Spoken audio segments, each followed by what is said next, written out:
Hey guys, and welcome back to I Confess, a little mini series here on my channel where I sit down and read you little snippets from my book, My Confessional, which you can order now. And I'd really appreciate it if you did, but I understand that a lot of people want a little taster or something before they commit to buying it. So that's what I'm doing. So today we're jumping into chapter 3, which is called Saint to the Sinners, and the song's already out. So feel free to go listen to the song after you've listened to this so you can maybe hear the track in a little bit of a different light. I'm going to be doing 2 little bits from this chapter, but it's a very big chapter because it's a very big topic. But before I dive into that, I want to ensure that I put this warning out there. This is a trigger warning because this chapter talks about self-harm and self-mutilation, and if you are sensitive to that topic, please just exit out of the video.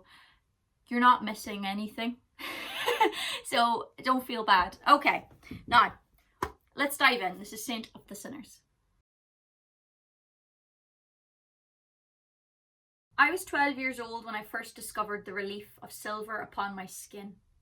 I had become a self-harmer, a cutter, a consequence of a mind filled with fear. Long sleeves soon became my fashion of choice, even in the middle of a July heat wave. In all honesty, when I first discovered a pair of rusty scissors in the downstairs bathroom, I never fully considered the ramifications of what I'd carry around on my skin for an eternity. So that was a little intro piece to the chapter. We're now going to dive into very, very near the end of the chapter itself because it's quite a long chapter. So let's go. Unlike with my arms, there was no gradual build-up of smaller wounds.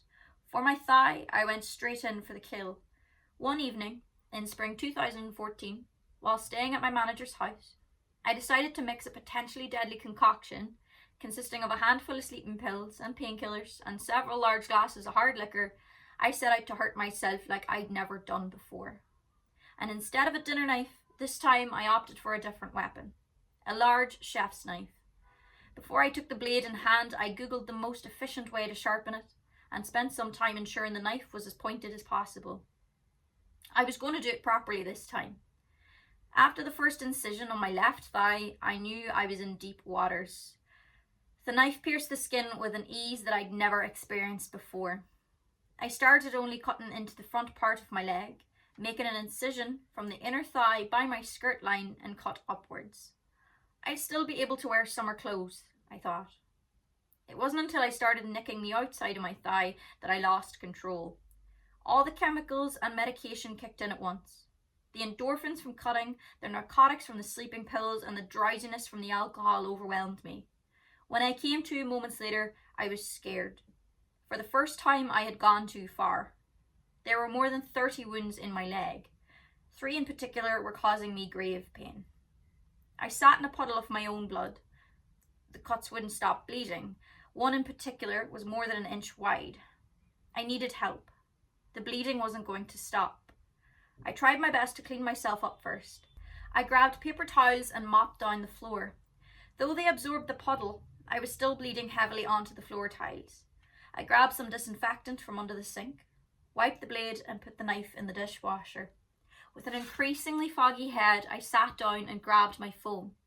I sent a cryptic text to my manager, who was sleeping upstairs. I wrote, "I need help." Within moments, I could hear a rustle from above. So it's very weird to read something like that for me, as I feel like now in my head I could never imagine putting myself through that level of physical pain. And it's crazy, and I'm sorry if it was very descriptive. Apologies. But now, I think, what am I? Since last month, which was April, the 11th of April, I have been 6 years self-harm free. And every day of that has been a blessing that I don't resort to slicing into my skin as a coping mechanism. And I very much hope that if you're going through that, that you know that help is out there, that there's people like you that have got better, that people understand how hard it is and how addictive that is, but you can recover from that.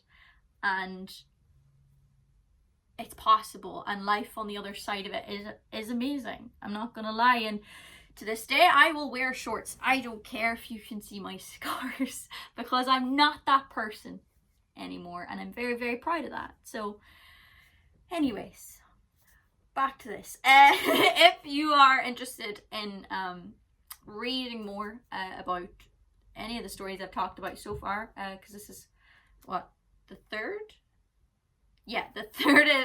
installment of this, then you can click the links in the description to go grab yourself a copy. So thank you so much for watching, and I hope you're having a happy day.